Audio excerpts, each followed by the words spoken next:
Hey fam, I'm back. This is Mike with Intro Hair Acts, and today we're going to be looking at a video about a lady went into the hair salon and she came out unsatisfied. So we're going to be reacting to it today. So fam, sit back, check it out, and let's go into the people's court together.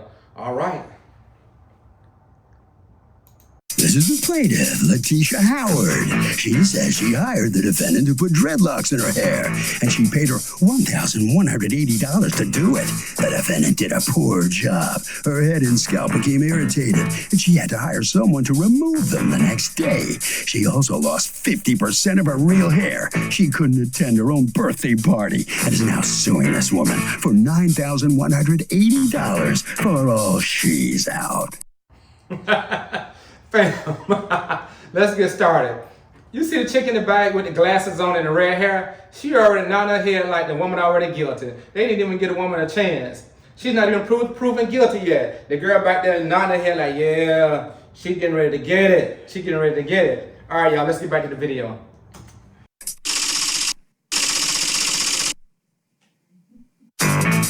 This is the defendant, Sabrina Reese. She says she put the dreads onto the plaintiff, and when she left after her 12-hour appointment, she was a happy camper. A few days later, she called to complain the dreadlocks were too big, but the plaintiff provided the hair, and she just installed them. Dreadlocks are permanent. If you want to take them out, you have to cut the hair, and if the plaintiff cut her hair, how can she sue her for it? She can't. That's how. All right, fam, we still at the beginning of the video, and we just kind of going over what's happening. And this is the person supposed to have put the dreadlocks in the client's hair. This is the stylist we're looking at. I'm looking at a lot of things going on right here. I'm looking at the background. I'm looking at the jury along with the defendant. And it's a situation already going down, look like it's going south. You see the lady in the background. She looking at the lady who was styling the hair, and she looking like she afraid for her. Like this is the end of her career. So let's see where this goes. She's accused of causing a bad hair day. Okay. All parties, please raise your right hand. Be seated. Come to order, please. Litigants have been sworn, Your Honor. Thank you, Douglas. You're welcome, ma'am. All righty. So you went to the defendant in order to get dreads put in, right? Correct. Dreads. And what day is it that you go to have her do your hair? On December 5th. So what happens? I go in on December 5th to get my hair done, and she's installing the locks in my hair. And as she's installing the locks in my hair, I'm just scratching my head. So I'm asking her, are you putting something, are you using some type of grease or something that's making my hair itch? And she says no. So fast forward till we finish my hair, I hate it. Did you tell her you hated it? No. How much did you pay to get your hair done? I paid her $1,180. And how long were you sitting in the chair? 14 hours. 14 hours. Man, 14 hours. That's almost 2 work days. That's a long time. Okay. So you didn't say anything to her because it's awkward? Or? It was 2 o'clock in the morning. She doesn't have any mirrors in the room where she does your hair. There's no mirrors there. So it was 2 o'clock in the morning. I was tired. I got in the car. And when I got in the car... when did you realize that you were unhappy? I mean, there may be are there no mirrors on the walls where you do the hair? There's a gigantic mirror to the left, a whole... There's no mirrors in the salon? That don't sound right. No mirrors in the salon? Mirror, mirror on the wall. Who is the fairest of them all? Closet door mirror. Are you telling me that you paid her without seeing it? Oh, well, an hour into her doing your hair, she makes you give her the money. All right, but are you suggesting that you had your hair done and at no point had a handheld or anything so you could see how you looked? No, she has you over in a little corner. This is What's the that mirror. a picture of? This is a picture clearly showing the gigantic... All right, fam. The stylist is giving us a picture, letting us know, and even letting the court know that she do have mirrors in the salon. Because that sounded kind of weird to me, that a salon don't have any mirrors. Like, what's that about? Like, that's definitely something that you probably wouldn't want to walk into anyway. You go into a salon, there's no mirrors. Corner. This is What's the that mirror. a picture of? This is a picture clearly showing the gigantic mirror sitting. She's sitting in front of her. Is that a picture of her? This is her. How did you end up taking a picture? I take pictures of all the clients, before and after, to show the before and the after. Okay, and then where see am I that- you seeing see a the gigantic mirror? See the little gold? That's where the closet starts. All across there, all across you're looking into a mirror. That's a mirror. The whole side. Fam, we're gonna back that up a little bit. Okay, she's pointing right there like that's the entire mirror against the wall. But it's kind of difficult for me to see it because I really don't see a full face mirror going around the wall. I see it on one part of the wall. So maybe the position she has the client in, the client can't even see herself, looking at herself within the mirror. So basically, from my years of experience, you want to make sure you have that mirror right in front of that client while you're giving that client that consultation or you're doing the client's hair. Now, sometimes we know the client can't be in the mirror all the time because that's why the chair, it turns because we work in different angles when we styling the hair. But let's move on. Looking into a mirror. That's a mirror. The whole side is a mirror. Quite possibly, because I'm seeing The stuff from the other side. inverted convex. Yeah. All right. But in any event, enough with the mirror. You go home and what happens? I hate it. I take a selfie. I send the picture to my brother. I'm like, I hate it. The parts are inconsistent in size. Some of the locks are braided in. Some of them are twisted in. Like she used several different methods on my hair and it was just hideous. So I started taking it down. You took it down yourself? Yes, I started taking it down on my own. And I noticed that the hair is stuck in my head. So I call her and I ask her if she used glue in my head. And she says, yes, they're supposed to be permanent. Now, this is not any. Well, let me just start right there for a second. Anytime you're having a consultation with a client, if you got to use something artificial in the hair besides the hair itself, you want to let that client know that, hey, with this style you're getting, we're going to use glue and we're going to use some other things for you to get to the style that you desire. So I think really that the stylist should have told her what she's getting herself into with the money she's paying, because that wasn't cheap. I believe at the beginning of the video, it was saying that she was suing her for $1,000 some. So definitely you want to lay everything on the table and let that client know what's involved in this service. So yeah, so you want to always lay that out. Let that client know what they're getting and what's included. Any type of hair glue. This is some type of crazy glue that she's using. Okay, let me hear from you on what you're using. I do have pictures of her finished complete hair showing the consistency and the parting, and everything that she said is the opposite of everything that she said. The locks are created to be permanent. If we look at that picture right there that she's showing in court, where earlier up in the video, she mentioned that the plaintiff mentioned that the parts was crooked, they wasn't straight. But you see this picture right here, actually that picture showing that the partings are going zigzag, they kind of offset to really make that hair bounce and make it look full, that you don't see all those gaps within the hair once the job is finished. So I really don't know what's going on here, but we're gonna continue to look at the video and we're gonna see what is lead. This is, initially she had an appointment for a lock that was smaller. It was for $1,880, which are considered extra small. She decided that she wanted the ones that were a little bit larger, which is that size. I gave her exactly what she asked for. You can see the... Here's what I don't get. When you say you gave her exactly what she asked for, how does the hair... Then let's go back a little bit. You can see the... Here's what I don't get. When you say... The judge says, here's what I don't get. So truthfully, the judge really don't understand what's going on here.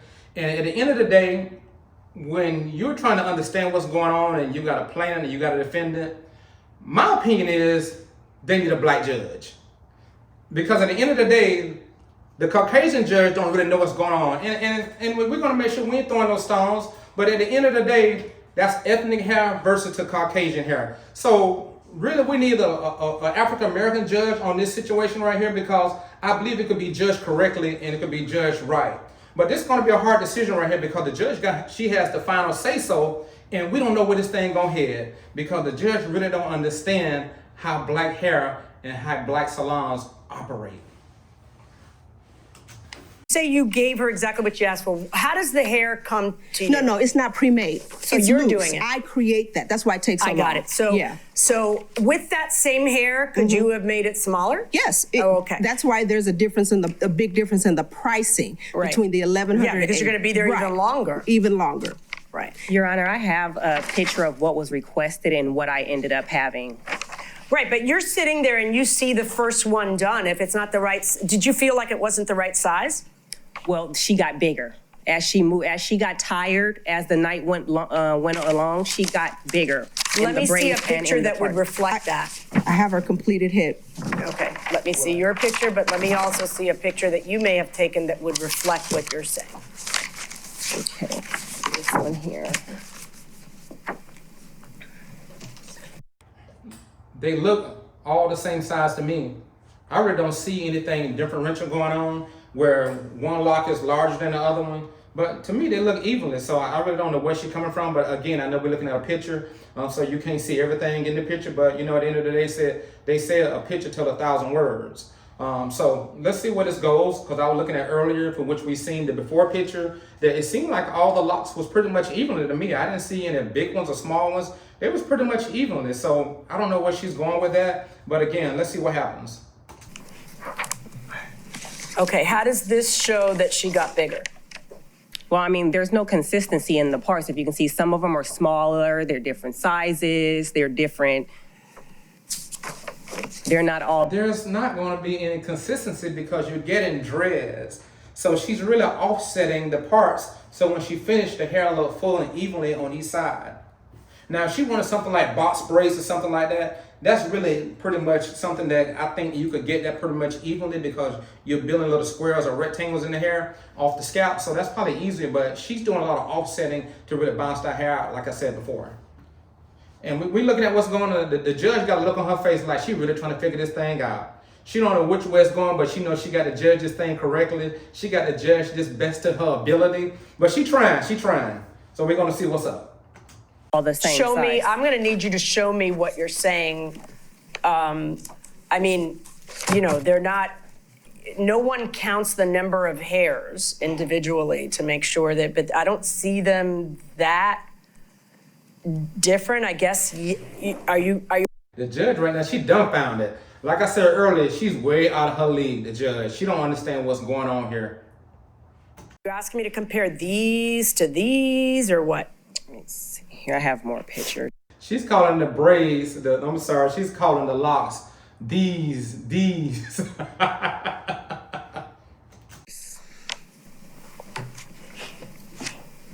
Okay.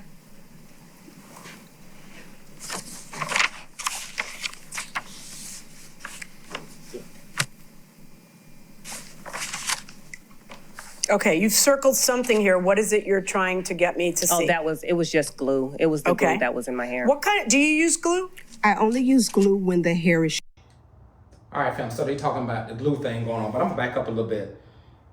If you look at that picture and you look at all the other pictures that's been shown, it's really hard to tell how that hair's supposed to look when that type of style is not really a style that's perfected. It's just really not. It's more of a loose style. It's more of a style that really don't have no direction. It's dress. At the end of the day, it's dress. And how can you go in and say that it's this way or that way when it already have that natural look to it? So anything that looks natural, it's not gonna have no symmetry to it. It's not gonna have any balance to it. It just look like it's all natural. So I don't know where they're going with this when it comes to the judge trying to make her decision on what is headed. Short. The reason why I took the before picture brought the before pictures to show you, because her hair was so long, there was no reason for me to use glue. And when I use glue, it's nowhere near the scalp. When you look at the Did you use glue on her head, yes or no? Not on her head, no. Did you use glue in this hairdo? Yes, I. Fam, I've been holding back. I just been holding back. I keep looking at the defendant, and you know, at the end of the day, you know, I'm a stylist as well, and it's a bad situation to be in a predicament like this when a client not satisfied and you can resolve this behind the scenes before taking it to court. And so not this is where they end up, but it is what it is. But I can't take my eyes off the stylist. She looking like a knucklehead. I mean, she really looking like a knucklehead. And I just hope she don't end up, you know, the one have to, you know, pay the money back, because she was a knucklehead for even allowing this to go this far, that she got to go in and pay that lady her money back because the lady wasn't satisfied. So we're gonna see where this goes at right here. I did. Okay, and where did you use glue? Down the shaft of the lock as I'm creating it. If it's loose, when I pull on it, I'll tap a little glue. And I mean, look what's going on. If you look at the back scene of this angle we at, where we paused it at, everybody in the back of her, they all have their hairline. She the only one missing her hairline. So at the end of the day, be honest with you, if I was the defendant, if I went in, if I was the plaintiff, if I would have went in and I would have seen this lady don't have any edges, that her hairline is all the way back, I would have been afraid to even enter in her salon and sit in her chair, even let her do my hair. Because I don't want to end up like this at the end of the day. And this is where it's headed. and wrap over it there. It's never on the scalp, never touched her scalp. If there was a client whose hair was maybe this short, I would have to put the glue a little closer to the scalp. Okay, now the pictures that she's showing me, there was one picture that I know I saw that showed some redness because you were complaining that it itched. She never complained while she was in the chair about it itching. Your Honor, I was sitting there scratching my hair the whole time she was doing my head, and I asked her. All right, let's stop right there. She said she was sitting in the chair the whole time scratching her head. At the end of the day, let's be honest. For you the ones out there that's natural and you have dreads or you have 2 strands or you have some type of hairstyle that requires pulling on the hair and eventually, apparently, the scalp being pulled on as well. So it's going to cause some type of inflammation because while she's locking the hair in, she's putting tension on that hair to really get that hair to lock up. So you're going to get inflammation, and I'm quite sure she probably told her that, or the client already knew this. If we see in the picture that the client already have a style anyway, a natural hairstyle, so she know about that it's going to end up being somewhat some type of inflammation in her hair. It's going to be pulled on. So to me, that's irrelevant to be put in court, but maybe she want to use that to really get ahead and really convince the judge that she's suffering from all type of pain, that she could get her compensation from the situation. Specifically, if she was using some type of glue because my hair just kept itching. Not true, excuse me, not glue, grease. Okay, but I'm seeing like redness in her, I'm seeing redness. So what causes the irritated scalp? It doesn't happen. As you can see in the picture she just showed you, that was during the process of her. Go back, see the ones that she's disconnected. That was someone trying to remove it who irritated her scalp. You see the ones that are undone and then next to the ones that are. So see what I was saying? So she's already familiar with that. If what the stylist saying is true, so this lady already know that when you're pulling on the hair, even if you're removing the dreads, you're going to get inflammation anyway because the scalp is being pulled on because you're removing the dreads from the hair. So obvious, that's no secret. Are done. Yeah. Yeah, that has nothing to do with me. That's she her says trying that to she was remove telling you while you were doing that it is that it was absolutely not the truth. Okay, now it's not uncommon though that people will complain that their heads tight. Yeah, tight. It wasn't tight. Exactly. It's not uncommon. It's very common. This happens. Hold on one second. Absolutely. Sometimes people will say it's a little tight because if you see on the scalp, I have to lock it in. So yes, people sometimes do complain about it being too tight, but I don't touch the scalp with glue. Never was she sitting there scratching her head saying or ask. That's just not true. And as on those pictures that she's showing, that was clearly when she attempted to have it removed, that person irritated the scalp, which you can understand why it would be. Who ended up removing it? You? I started removing it. So these pictures was when I started. Then I had a professional because all of my hair was coming out because it was just glued in. Well, yeah, that's why I probably wouldn't start taking out my own hair. I told her he could not. All right, so we see what's up. She got upset. The stylist didn't do what she expected. So she got upset and she found someone to remove the style out the hair. Now, professionally, if she ended up calling the stylist and told her what was going on, by being a professional, the stylist probably told her to come back in, let's look at your hair, let's see what's going on. And if you need to remove this, let's go ahead and remove this. And they had to come up with some kind of deal or come up with some kind of balance where she felt like that she was compensated on her end, well as the stylist compensated on her end, that it came to be an equal agreement that both parties, they were somewhat satisfied. She's not supposed to be isn't the idea, how long is this supposed to last? It's permanent. This is how they found me on my Instagram. It clearly states I create permanent lock extensions. My hair is locked. If you want to take it out, it has to be cut, which is exactly what I told her. So she went. Now, fam, I see why the stylist lost all her edges. She said it's permanent and it locks. Been a stylist for 21 years. I disagree with what she's saying. You never want to go to a stylist or anyone telling you, we're going to give you a style that's going to be permanent. That's already telling you that your hair going to be damaged. That's why the title of this topic right here is a bad hair day. No, that's not a bad hair day. That's a permanent hair day. So the only way to undo this, her hair gonna fall out, or they got to take it out with something that's gonna cause the hair to fall out. So you have to be really careful with things like that, saying that, hey, I want this permanent hairstyle. But at the end of the day, why would you even want a permanent hairstyle? Because trends change every day. Why you want to get stuck in one place and you can't get out? Think about it. After that, and tried to remove it anyway. Your Honor, I have a Who's the person professional with you? loctician. Who is the person with you? He's a loctician. So he redid my hair. He's the person that redid it. Okay. Is he your friend or no? That's No, I met him through a friend who referred him. during this. Yes, Okay, during the come process. on up, please. There was a statement that was made that. What's a loctician? So a loctician is a person that specializes in. Fam, y'all heard that. Don't like you didn't hear that. The judge just asked him, what is a loctician? She thinking about like, what is a locksmith? Like he opening up cars or he opening up hair. Like that just didn't make no sense. But hey, if you don't understand, you don't understand. That's why you ask questions. In natural hair and dreadlocks. Okay. And what makes one a loctician? Is there some certification or? There are certifications for it, but actually Miss Reese is one of the reasons why in the state of California, it's actually not a requirement to be licensed. She actually challenged the Supreme Court, so she did some great things, yeah. My business, I lobbied to get the law passed so that we could operate without a cosmetology license because we do not perform cosmetology. Okay. Yes. All right. So go ahead. So great. But she did mention that that dreadlocks have to be cut out. This is not true. You can actually use conditioner. We got to give him some credit, the stylist.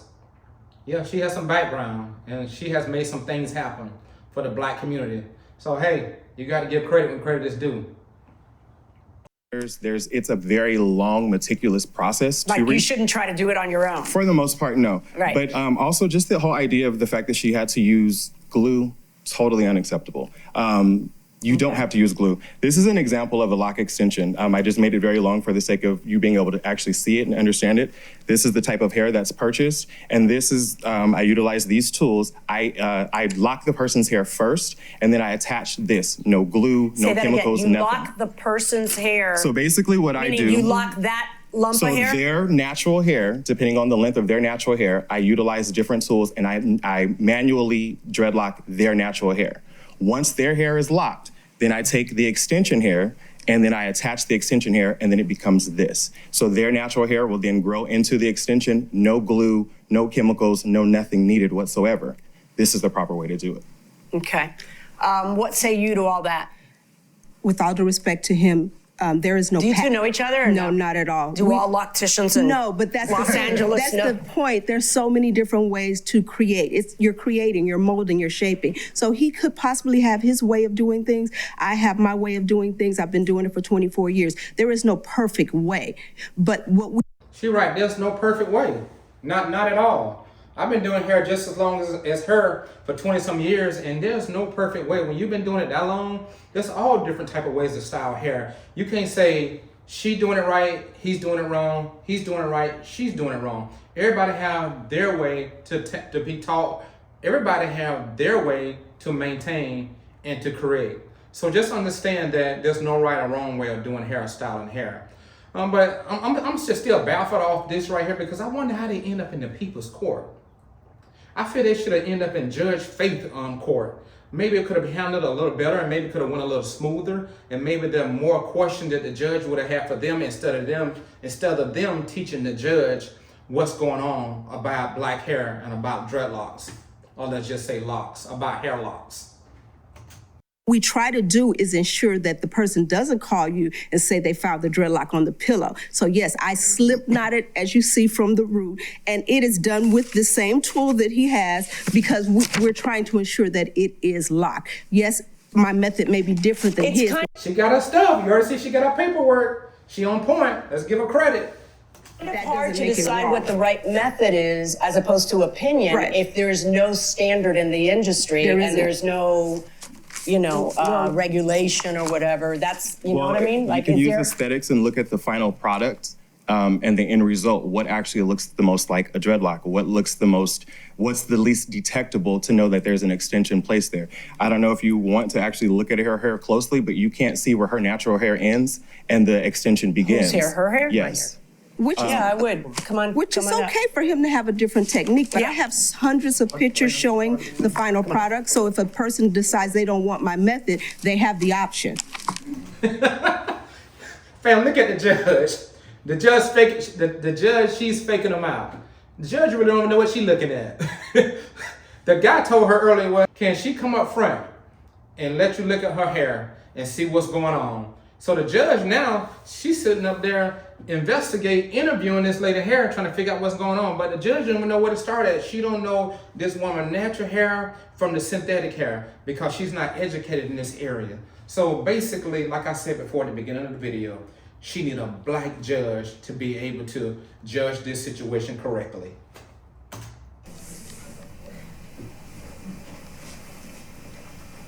mean, it looks really good. Yeah, it looks good. You got to give old boy some credit. He got it clean. It looks very clean. But again, it's a different style. It's a different stylist. It's going in a different direction than what the other stylists are going to do it. So everybody had their own thing going on. It does. Yeah. Go ahead and go back. Thank you. Now, if you look at the pictures, but see that the fact that it looks really good doesn't mean she is entitled to $9,000 from. That's right. Just because it look good, that don't mean she's supposed to get all her money back. And truthfully, I'm gonna give this thing some balance. Like I said before, I've been a hairstylist for years, and through my years, there has been some things that people may not like everything we do. But at the end of the day, we did the work, we put the time in.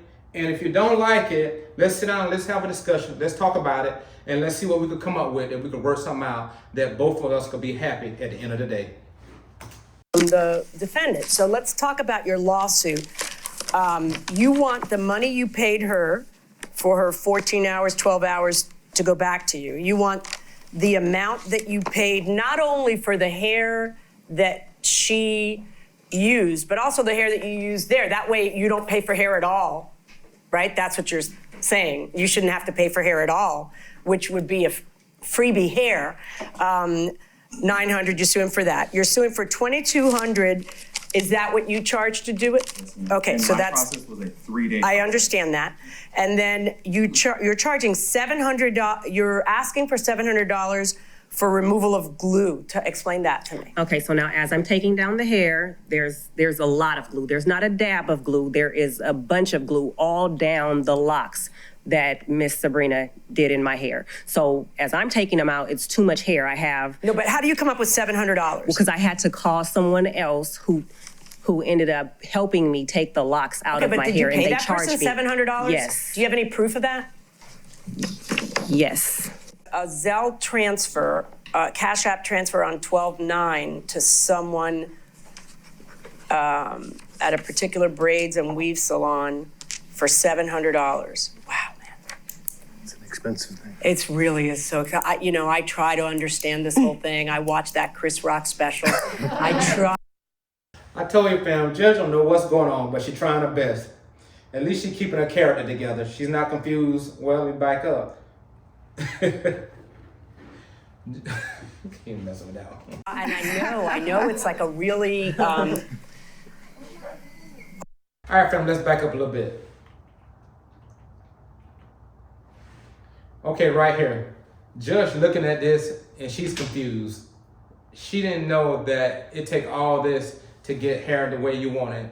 Black hair can take a lot of work. Let's be true. You can spend a lot of time on it. Because we are people that we like style, we like designs, we like things that are trending, we like things that look exciting, we like things that look fresh, we like things that pops. So definitely we want to make sure that we always know what we're doing when we're doing someone's hair and know exactly what that client wants. If you're really not sure what that client wants, or if you can't come to a mutual agreement and both have an understanding and the client have seen your work, not just on picture, but just really seen your work in person, and just know someone who have done, someone that has done the work, or someone that you know that have done the work, or got the same style from that particular stylist, then you want to trust it right there. Then you want to make your appointment. Then you want to pay your money. And it's okay then. You're going to feel more confident to walk in that salon and you're going to get that style. All right, let's continue on, fam. For $700. Wow, man.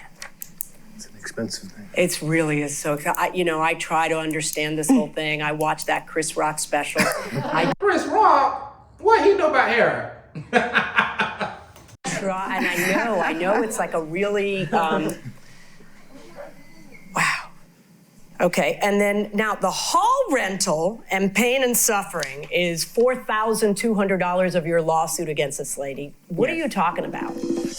Welcome back to People's Court. Harvey Levin here. Okay, so who knows something about dreadlocks around here? Oh my goodness, who knew it was me? Okay, so How are you, sir? I am good. How are you? I'm doing wonderful. It Thanks is. for asking. But now I have a question He's so extra. for you. God, I'm going to ask something.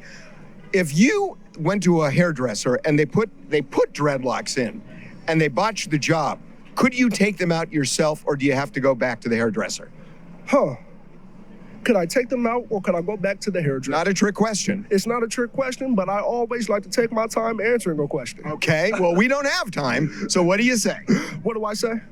I say, God darn it, let me go ahead and do it myself and take them out. Because I want everything to be natural. Fair enough. You know? Okay. Hey. Thank you. What they found him at? Where did they find this guy right here? He's so extra. Ain't nothing wrong with artificial. Nice. But I like being natural. This could go on forever. We're going inside the courtroom. So I had rented a hall for my birthday party, which was canceled because my hair was not done. Why didn't you just put on a wig and have a birthday party? Well, here's the thing. I'm allergic to glue. So had she informed me that she was using glue, I could have told her that. I cannot wear wigs with glue because Why didn't you my wear a skin wig will break without out. glue and have a birthday party? No. Okay, well, that's on you. All right, fam, let's back up a little bit. She says she's allergic to glue. She may be allergic to glue because everybody can't handle glue. So glue has a 90% element in it that is made from latex, and some people are allergic to latex. So they could break out, they could get irritated or whatsoever. So that's another thing maybe the stylist should have shared with her, that she was gonna use glue in her hair because she's allergic to latex. That's why she was irritated, that's why she was breaking out. So hey, we may be getting somewhere here. All right, let's continue on, fam. Let's see what happens. If you can't have a birthday party and celebrate life's milestones over hair, that's on you. In court, what is recompensable? Judge talking trash now. Oh my, this thing has made a turn for the worse. Let's see what's up. Are the damages that naturally flow from whatever wrong you're able to establish, okay? But if you cancel a trip to Tahiti or you cancel your birthday party, that is your choice. Your choices don't always cost somebody else something. And $2,000 for pain and suffering. I think the same analysis goes for that. Folks, here's where the problem lies. You're acting like this is a science, and that by bringing him in to critique her job, that somehow I can conclude his way is the only way, and her way cannot. See, this is art and not science. And, although you've done everything that you can by bringing him in, you've done a lot more than most litigants do. But unless you guys are going to show me some authoritative scientific book on how this is done and that somehow she did something wrong, I don't see how it is that you can win this lawsuit. Based on what has been presented to me, I am not going to order the defendant to recompense you $9,180. It's, like I say, it's an art and not a science.